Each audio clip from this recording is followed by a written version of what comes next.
Israel की बमबारी Hezbollah पर भारी।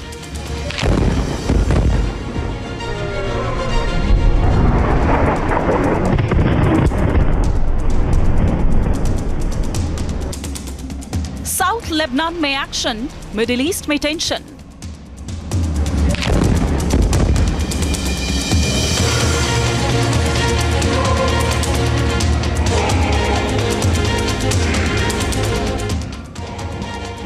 आईडीएफ की कार्रवाई, आतंक के खात्मे की तैयारी।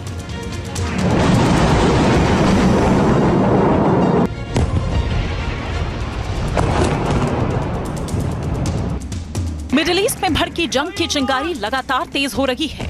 तमाम कोशिशों के बाद भी हालात सुधरने के कोई आसार नहीं नजर आ रहे।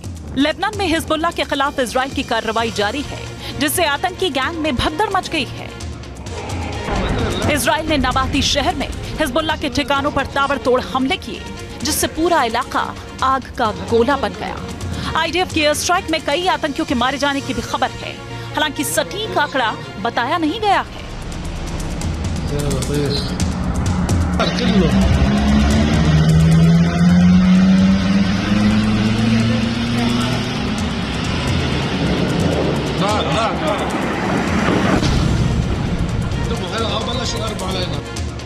नबाती में 13 अक्टूबर से ही इजराइल लगातार बम बरसा रहा है। आईडीएफ का दावा है कि हिजबुल्लाह के ठिकानों को लोकेशन मिलने के बाद उन पर टारगेटेड अटैक किया जा रहा है, ताकि आतंकियों का पूरी तरह से सफाया किया जा सके।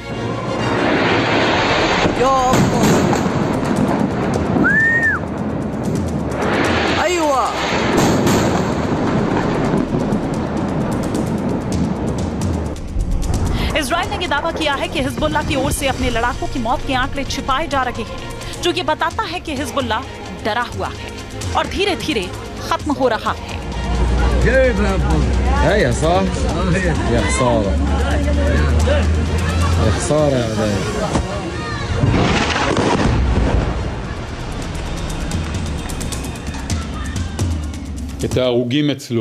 हिजबुल्लाह अपने आतंकियों की मौत की संख्या छिपा रहा है, जिससे पता चलता है कि वो मुश्किल में है और हमें अपना ऑपरेशन तेज करने की जरूरत है। इजरायली विमानों ने 6 दिन बाद बेरूत के दक्षिणी इलाके में हवाई हमले किए हैं। लेबनान के सरकारी मीडिया ने दावा किया है कि इन हमलों में कई लोगों की मौत हो चुकी है।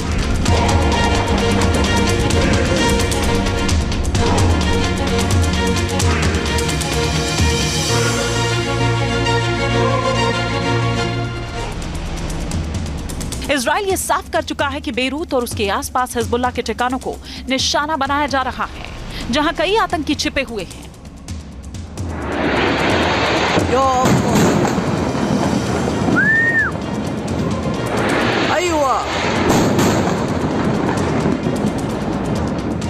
इजरायली सेना ने दाहिया में एक रिहायशी इमारत में हथियारों के एक गोदाम को भी निशाना बनाया।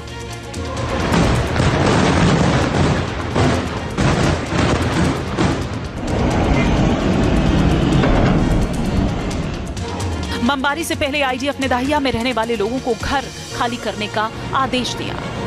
सेना ने हर एक इलाके का नक्शा पोस्ट किया और लोगों से लाल रंग लगी हुई एक इमारत से दूर जाने को कहा। लोगों को इमारत से कम 500 मीटर दूरी पर जाने की चेतावनी दी गई। हिजबुल्लाह के खिलाफ आईडीएफ के हमले सितंबर से ही जारी हैं। अलग अलग शहरों में चुन चुन कर हिजबुल्लाह के आतंकी मारे जा रहे हैं।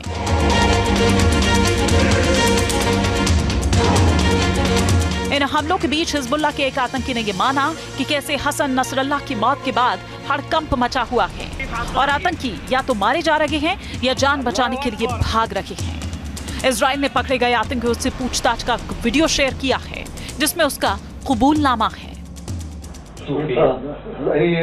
हर कोई भाग गया।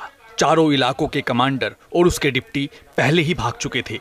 राडवान फोर्स में अब विश्वास की कमी है। इस फोर्स में कुछ लोग सिर्फ रुपयों के लिए आए थे। वो सभी इजराइल से डरते थे।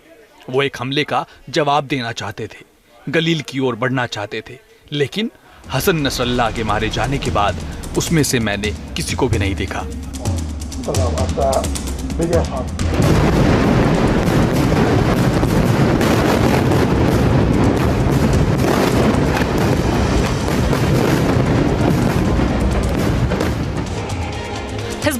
खिलाफ आईडीएफ का ग्राउंड ऑपरेशन भी जारी है। 51वीं डिवीजन की कमान के तहत काम कर रही 228वीं ब्रिगेड ने दर्जनों आतंकवादी सुरंग, शाफ्ट और महत्वपूर्ण बुनियादी ढांचे का खुलासा किया। इस दौरान आमने सामने की लड़ाई में कई आतंकियों के मारे जाने का भी दावा है। आईडीएफ के जवान तेजी से आगे बढ़ रहे हैं और जगह जगह हिजबुल्लाह के ठिकानों को तबाह कर रहे हैं। अब हम उस बंकर में हैं जो हमें हमारी सीमा से केवल कुछ किलोमीटर की दूरी पर एक गांव में एक लेबनानी घर के नीचे मिला। यह बंकर हिजबुल्लाह की राडवान फोर्स के लिए तैयार था ताकि राडवान की एक बटालियन इस बंकर में प्रवेश कर सके और इजराइल पर हमला कर सके। इनका मकसद 7 अक्टूबर 2023 जैसा नरसंहार करने का था। आतंकी यहां मोटरसाइकिल के साथ किरियत शोमेना, यफियात, इजराइल के अंदर गांवों और स्थानों में प्रवेश करने और नरसंहार करने की योजना बना रहे थे।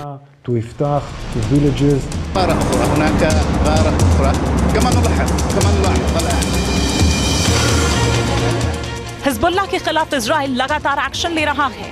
जिस तरह हवाई और जमीनी ऑपरेशन चल रहा है उससे साफ है कि आईडीएफ लेबनान में हिजबुल्लाह का हाल उसी तरह करना चाहता है जैसा कि गाजा में हमास का किया है।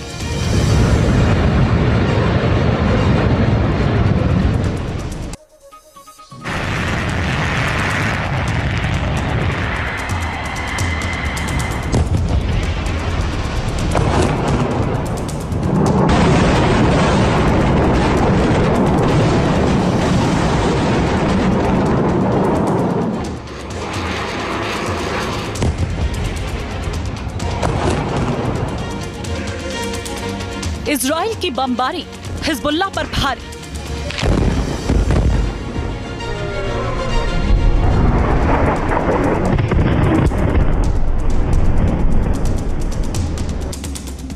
साउथ लेबनान में एक्शन, मिडिल ईस्ट में टेंशन।